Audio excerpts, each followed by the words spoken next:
سیدنا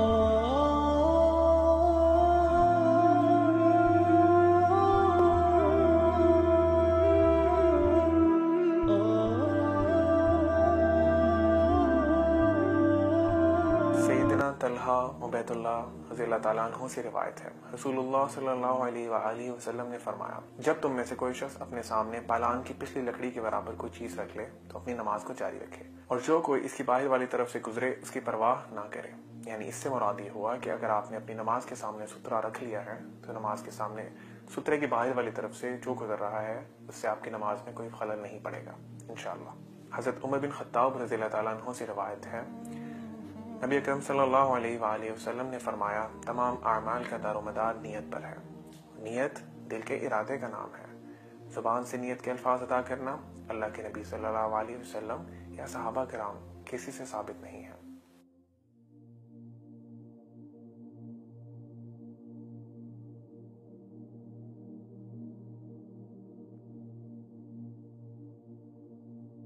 عبداللہ بن عمر رضی اللہ تعالیٰ عنہ بیان کرتے ہیں، میں نے نبی کریم صلی اللہ علیہ وآلہ وسلم کو دیکھا، آپ صلی اللہ علیہ وسلم نماز تکبیر تحریمہ سے شروع کرتے اور تکبیر کہتے وقت اپنے دونوں ہاتھوں کو کندھوں تک اٹھا کر لے جاتے، اور جب رکوع کرتے پھر بھی تکبیر کہتے ہوئے اپنے دونوں ہاتھوں کو کندھوں تک اٹھا کر لے جاتے، پھر اس کے بعد سمی اللہ لمن حمیدہ کہتے، اور سجدے میں اللہ کے نبی صلی اللہ علیہ وسلم رفع الیدین یا دونوں ہاتھوں کو کندھوں تک نہیں اٹھاتے تھے۔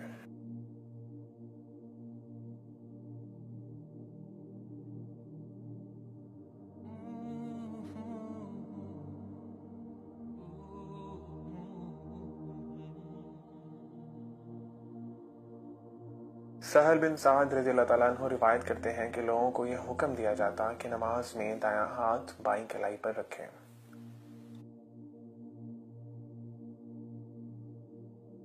سیدنا حلب بھائی رضی اللہ تعالیٰ عنہ فرماتے ہیں کہ میں نے رسول اللہ صلی اللہ علیہ وسلم کو نماز میں سینے پر ہاتھ رکھے ہوئے دیکھا۔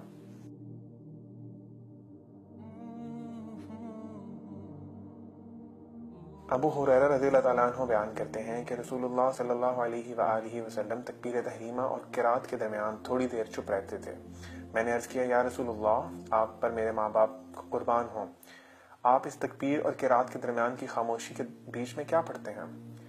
آپ صلی اللہ علیہ وآلہ وسلم نے فرمایا، میں پڑھتا ہوں، اللهم باعد بيني وبين خطاياي كما باعدت بين المشرق والمغرب اللهم نقني من الخطايا كما ينقى الثوب الأبيض من الدنس اللهم اغسل خطاياي بالماء والثلج والبرد۔ اے اللہ، میرے اور میرے گناہوں کے درمیان اتنی دوری کر جتنی مشرق اور مغرب میں ہے۔ اے اللہ، مجھے گناہوں سے اس طرح پاک کر جیسے سفید کپڑا میل سے پاک ہوتا ہے۔ اے اللہ، میرے گناہوں کو پانی، برف اور اولے سے دھو ڈال۔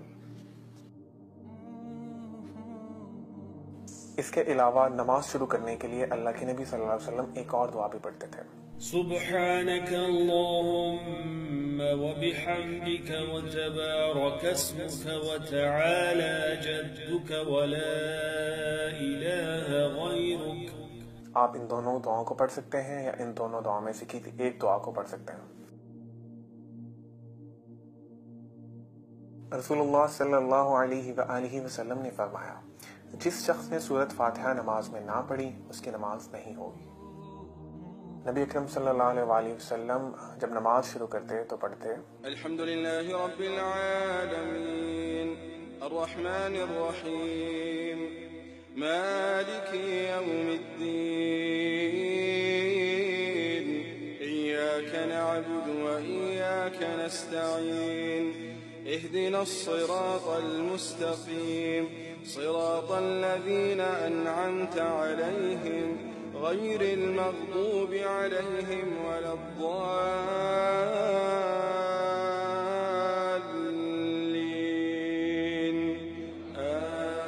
آمین۔ سب تعریفیں اللہ تعالیٰ کے لیے ہیں جو تمام جہانوں کا پالنے والا ہے، بڑا مہربان، نہایت رحم کرنے والا، قیامت کے دن کا مالک ہے۔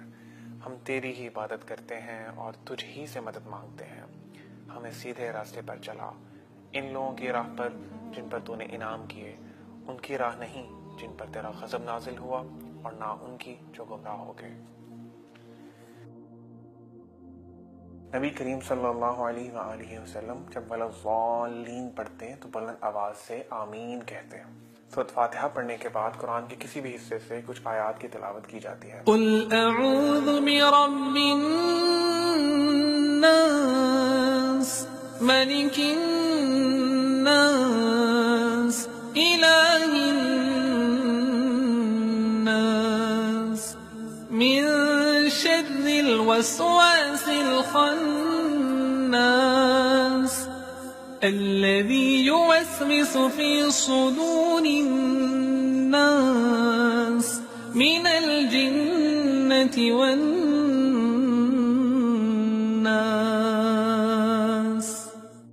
نماز میں دونوں ہاتھوں کا کندھوں تک اٹھانا 4 جگہوں پر ثابت ہے۔ شروع نماز میں تکبیر تحریمہ کہتے وقت، رکوع میں جانے سے پہلے، رکوع سے اٹھنے کے بعد اور تیسری رکعت کی ابتدا میں۔ عبداللہ بن عمر رضی اللہ تعالیٰ عنہ روایت کرتے ہیں، میں نے رسول اللہ صلی اللہ علیہ وآلہ وسلم کو دیکھا، آپ نماز میں اپنے دونوں ہاتھوں کو اپنے دونوں کندھوں کے برابر اٹھاتے تھے، اور جب آپ رکوع کے لیے تکبیر کہتے یہی عمل تب کرتے، اور جب آپ رکوع سے اپنا سر اٹھاتے تو اس وقت بھی یہی عمل کرتے، یعنی دونوں ہاتھوں کو اپنے کندھوں تک اٹھاتے اور سمیع اللہ لمن حمدہ کہتے۔ لیکن جب آپ صلی اللہ علیہ وآلہ وسلم سجدے میں جاتے تو یہ عمل بالکل نہیں کرتے۔ رفع الیدین کے مزید حوالہ جات ملاحظہ کریں۔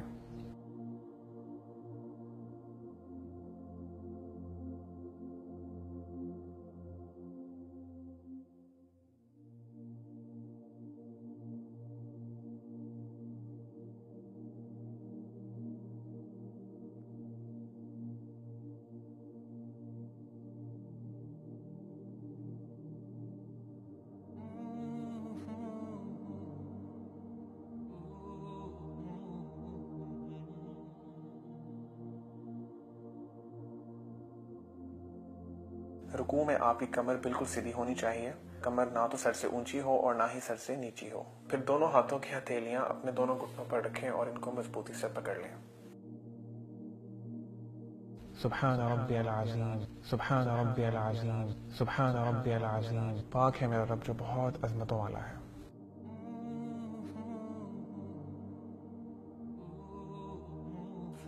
رکوع سے سر اٹھاتے ہوئے رفع الیدین کرتے ہوئے سیدھے کھڑے ہو جائیں۔ رکوع سے اٹھ کر یہ دعا پڑھیے، سمیع اللہ لمن حمدہ، اللہ نے اس کی سن لی جس نے اس کی تعریف کی۔ ربنا ولک الحمد حمدا کثیرا طیبا مبارکا فیہ، اے ہمارے رب تیرے ہی واسطے تعریف ہے، بہت زیادہ پاکیزہ اور بابرکت تعریف۔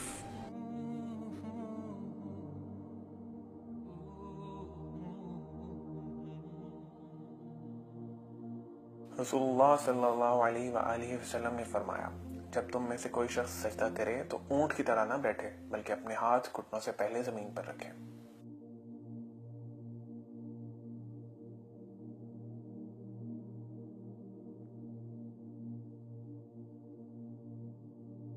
دوران سجدہ آپ کے پاؤں کی انگلیوں کے سرے قبلے کی طرف مڑے ہوئے ہونے چاہیے۔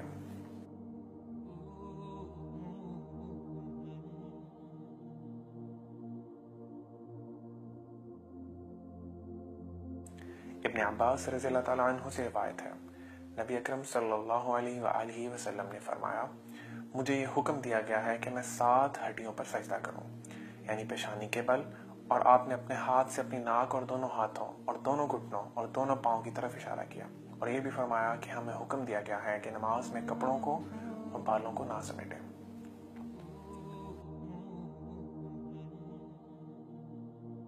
سبحان ربی الاعلی، سبحان ربی الاعلی، سبحان ربی الاعلی، پاک ہے میرا رب جو بہت بلند ہے۔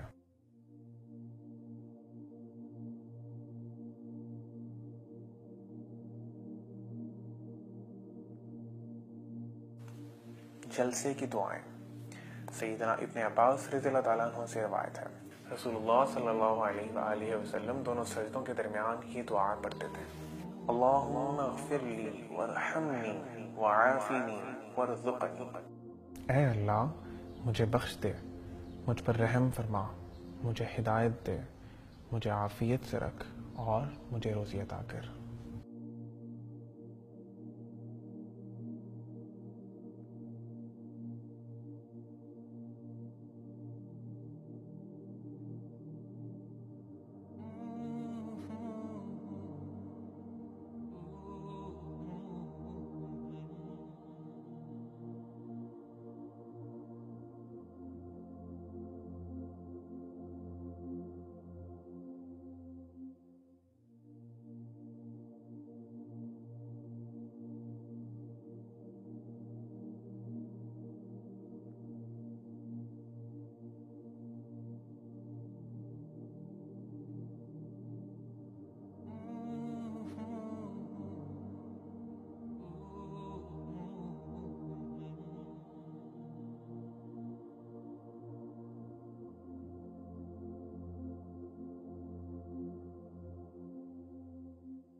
سیدنا عبداللہ التحيات لله والصلوات والطيبات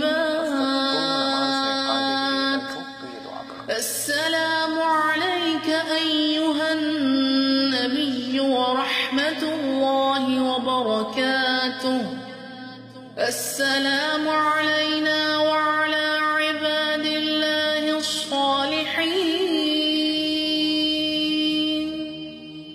أشهد أن لا إله إلا الله وأشهد أن محمدًا عبده ورسوله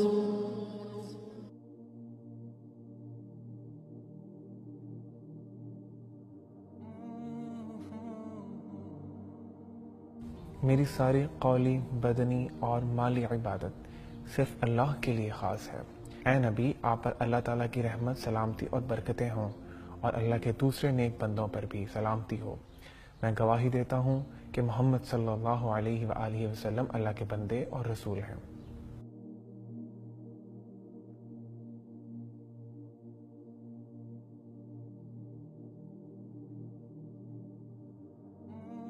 سیدنا ابن عمر رضی اللہ تعالیٰ عنہ روایت کرتے ہیں، رسول اللہ صلی اللہ علیہ وآلہ وسلم جب نماز کی قاعدہ میں بیٹھتے تو اپنے دونوں ہاتھ اپنے دونوں گھٹنوں پر رکھتے اور اپنی داہنی انگلی جو انگوٹھے کے نزدیک ہے اسے اٹھا لیتے، بس اس کے ساتھ دعا مانگ لیتے۔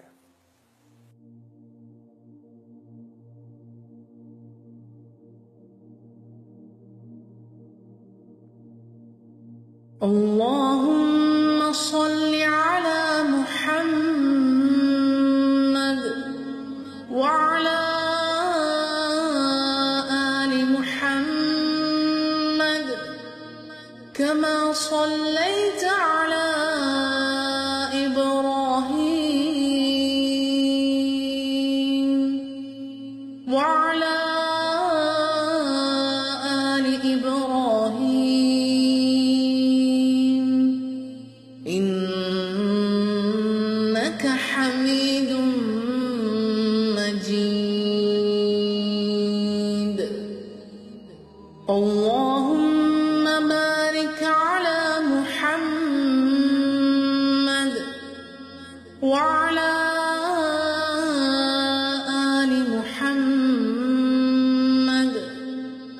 كما باركت على إبراهيم وعلى آل إبراهيم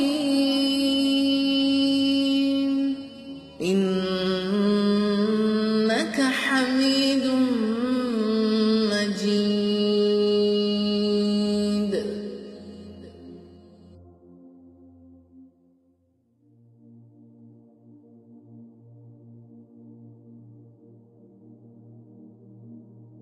اے اللہ اپنی رحمت نازل فرما محمد صلی اللہ علیہ وآلہ وسلم پر اور آل محمد صلی اللہ علیہ وآلہ وسلم پر، جیسا کہ تو نے اپنی رحمت نازل فرمائی ابراہیم پر اور آل ابراہیم علیہ السلام پر، بے شک تو بڑی خوبیوں والا اور بزرگی والا ہے۔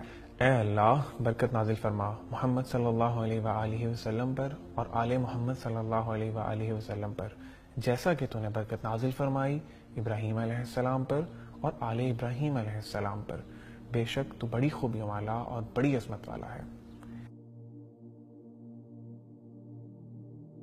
درود ابراہیمی پڑھنے کے بعد آپ دیگر مسنون دعائیں پڑھ سکتے ہیں، جن میں سے ایک دعا یہ بھی ہے: اللهم إني أعوذ بك من عذاب جهنم ومن عذاب القبر ومن فتنة المحيا والممات ومن شر فتنة المسيح الدجال رواه مسلم۔